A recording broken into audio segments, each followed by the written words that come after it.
27일 자산운용업계에 따르면 고용노동부는 투자자 보호와 퇴직연금 시장 안정이라는 명목 아래 TDF, ETF를 적격 TDF 대상에서 제외하는 방안을 검토하고 있어서 주식 투자자들에게 큰 논란이 되고 있습니다. 이게 무엇이고 왜 논란인지 그리고 대안은 무엇인지 같이 살펴보겠습니다.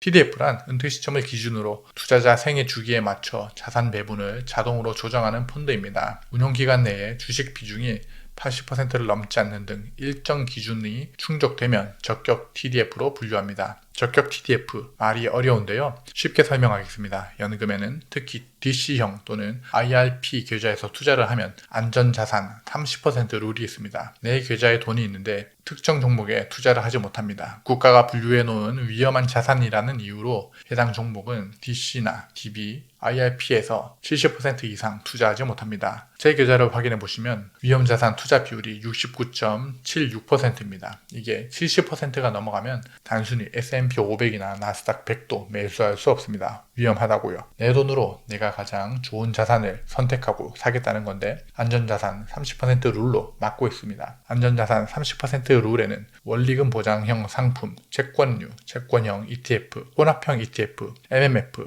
RP 등 저위험 상품만 매수가 가능합니다. 더 쉽게 말하면 IRP 연금 계좌에서는 주식 100%를 넣고 싶은데 70%는 주식에 넣을 수 있지만 나머지 30%는 주식에 넣을 수 없었다는 의미입니다. 하지만 TDF는 2018년 개정되어 안전자산 30% 룰에 적용되는 혼합형 ETF로 인정받았습니다.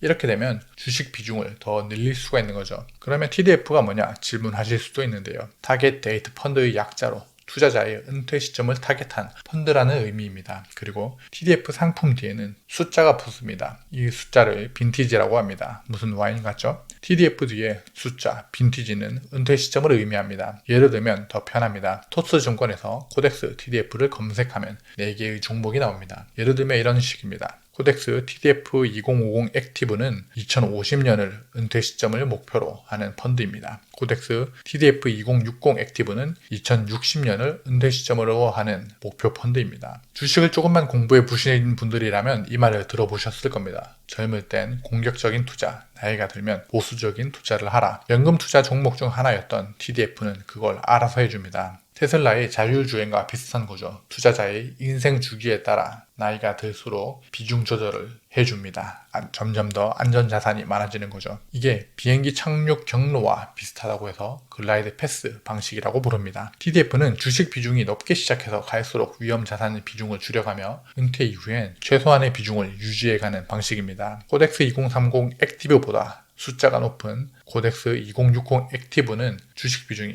훨씬 더 높습니다. 뒤에 숫자는 빈티지고 이게 은퇴 시점이니까요. 다른 예시로 타이거 TDF 2045를 확인해 볼까요? 출시일에는 S&P 500 79%, 국내 단기채 21%로 투자해 1년간 1%씩 비중을 전환합니다. 만약 여러분이 IRP에서 주식 70%에 투자하고 안전자산 30%에서 투자하는 종목을 타이거 TDF 2045로 투자했다면 IRP에서 주식 비중이 70%가 아니라 93.7%까지 주식 비중이 간접적으로 늘어난다는 말입니다. 주식과 채권이 허용치만큼 혼합되어 있는 혼합형 ETF라 가능했던 겁니다. 안전자산 30% 룰도 마음에 들진 않았지만 이렇게 주식 비중을 간접적으로나마 올릴 수 있었고 연금에서 수익률을 높일 수 있었던 1등 공신이 TDF였습니다. 코덱스 TDF 2050 액티브가 가장 순자산이 높았고 타이거 TDF 2045는 패시브 투자에 S&P 500에 투자하는 것으로 유명했으며 에이스 TDF에서는 금 투자도 일부 가능했습니다. 이렇게 TDF 시장이 활성화되니 다양한 투자자의 니즈를 충족시키는 상품들이 나왔었습니다. 투자자 입장에서는 바람직한 현상이라고 봤습니다. 경쟁으로 수수료도 낮아지는 것은 덤일 테고요. 이런 국내 퇴직연금 자산의 TDF에 대한 투자 증가는 2018년 자산운용 규제 변화에 힘입은 바가 큽니다. 2018년 퇴직연금 자산운용 규제 개선의 하나로 금감원장이 정한 기준을 충족한 TDF는 퇴직연금 자산의 100%까지 투자가 허용되었습니다. 금감원장이 정한 기준은 퇴직연금 가입자의 가입기간 동안 주식 투자 비중 80% 이내, 예상 은퇴 시점 이후 주식 투자 비중 40% 이내, 투자 부적격 등급 채권에 대한 투자 한도 제한 등으로 정해졌었습니다. 그런데 7년이 지난 지금 TDF가 적격 투자 상품에서 제외될 수 있다는 기사가 나왔습니다. 이 기사를 처음 보고 드는 생각은 와, 이게 맞나? 라고 생각이 들었습니다. 미국의 대표적인 퇴직연금 제도인 401k가 최근 가상자산과 같은 고위험 대체자산의 투자를 허용하려는 움직임과도 반대되는 입장이고요. 여기에는 두 가지 문제가 있다고 봅니다. 첫 번째, 투자자의 선택을 과도하게 제한해도 되는 건지, 개인 선택에 따라 수입률을 높일 수 있는 환경은 만들어줘야 한다고 생각합니다. 두 번째, 부끄럽게도 우리나라 퇴직연금의 수익률은 2%입니다. 예적금 금리보다 못한 수익률이 지속되면 국민의 노후 문제가 더욱 가속화될 건데, 수익률을 높이기 위한 유의미한 해법은 지금까지 무엇이 있었나요? 퇴직연금 수익률이 저조한 이유는 대부분의 자금이 원리금 보장 상품에 묶여있기 때문입니다. 지난해 퇴직연금의 82.6%가 원리금 보장형으로 운영되었었습니다. 별로 와닿지 않으시죠? 구체적인 예시로 이야기를 해볼까요?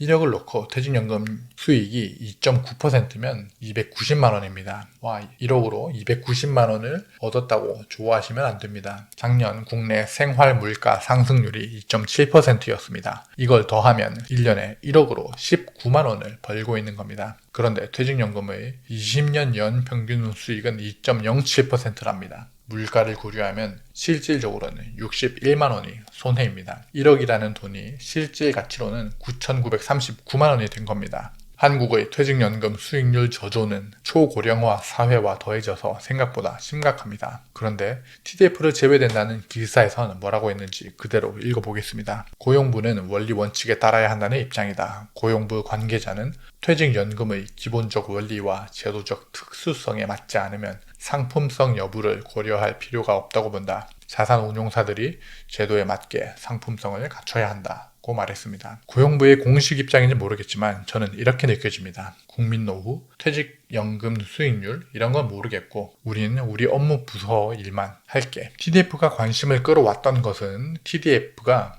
이미 미국 등 다른 나라에서 확정 기여형 퇴직연금의 기본 투자 상품으로 활용되어 왔으며 그 비중이 점차 확대되고 있었기 때문입니다. 퇴직연금에 투자하면 기본적으로 TDF에 투자할 수 있었다는 이야기입니다. 국가가 성장하고 주식이 상승하면 그 열매를 투자자들이 자연스럽게 얻는 구조죠. 실적 배당형 상품이 그런 의미입니다. 저는 왜 제도를 바꿔야 한다고 생각이 드는 걸까요? 국민들의 퇴직연금 수익률이 낮아서 고민이어야 하지 않나요? 수익률을 높이려면 실적 배당형 상품이 포함되어야 하고요. 그나마 글라이드 패스 방식인 TDF가 퇴직연금의 상품으로 좋아 보이는 건 저뿐만일까요? 퇴직연금의 주력 상품이 TDF가 되었는데 이것은 저만 느끼는 게 아니라는 증거입니다. TDF의 적격 제외는 국민을 위한 제도인 건지 제도에 국민을 끼워 맞추기인 건지 생각해 봐야 합니다. 저는 사실 TDF보다 안전자산 30% 룰을 없애는 게 맞지 않나 라고 생각합니다.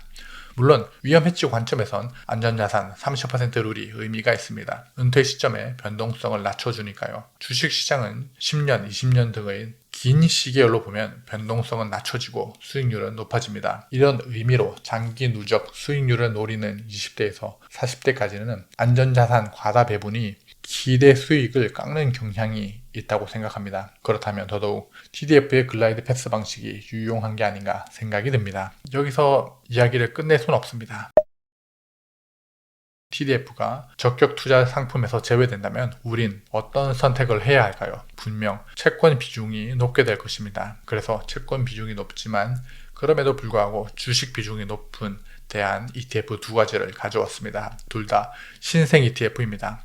기본적으로 주가 성장에 초점을 맞추고 미국 주식시장에 투자하기와 현재 한국보다 금리가 높은 미국채에 투자하는 자산입니다. 첫 번째 ETF는 6월 10일에 상장한 원큐 미국 S&P 500 미국채 혼합 50 액티브입니다. S&P 500 지수의 50% 미만 잔여 자산을 미국 국채에 투자하는 ETF입니다. 50대 50 투자하는 상품이고요. 매년 1, 4, 7, 10월에 분기 배당 형태로 배당금이 지급될 겁니다. 두 번째는 8월 19일에 신규 상장한 플러스 미국 나스닥 100 미국채 혼합 50 ETF입니다. 미국 나스닥 100과 미국 초단기채에 50대 50으로 분산 투자하고요. 채권 혼합형 ETF 중에 나스닥 100 비중이 최대치입니다. 퇴직연금 내에서 주식 70%에서 나스닥을 투자하고 안전자산 30%에서 플러스 미국 나스닥 100 미국채 혼합 50%에 투자하면 나스닥 100을 최대 85% 보유가 가능합니다. 1월, 4월, 7월, 10월 마지막 영업일에 분배금이 지급될 예정이고요. 이렇게 두 ETF 모두 주식과 채권 반반 투자입니다. 이렇게 되면 주식 비중을 85%까지 끌어올릴 수 있습니다. TDF의 주식 비중 최대 92%에 비하면 아쉽지만 그래도 대안으로는 충분합니다. 또한 둘 다 현재 고점인 주식시장의 대안이기도 하고요. TDF의 적격 제외가 될 때의 대안이 되기도 하니 참고하십시오. TR에서 PR로 바뀌고 연금에서 외납세액이 생기고 크레딧을 준다고 하지만 배당 소득세 15%를 절세했던 복리효과를 뺏어가고 복리효과 없는 9%만 크레딧으로 줍니다. 국내 상법과 배당 성향 35% 룰도 효용성에 의문이 들게 개정이 되었고요. 이제 안전자산 30% 룰에서 TDF도 제외시키겠다고 합니다. 이 모든 게 올해 일어난 일입니다. 이쯤 되니 투자자로서 올해 허탈감을 어디까지 느낄 수 있는지 궁금합니다. 마지막으로 퇴직연금의 기금화까지 진행되면 거의 타노스급으로 노후 준비가 반토막 나지 않을까 싶습니다. 그래서 속편하게 직투하는 게 마음 편하겠다라는 생각이 들기도 하고요. TDF의 수익률은 원리금에 비해 좋은 편입니다. 그리고 목표일에 맞춰서 자산 배분을 자동 조정하기에 퇴직연금 자산 운용에 적합해 보입니다. 그리고 이런 종목들이 후광 효과로 원리금 투자자들이 보고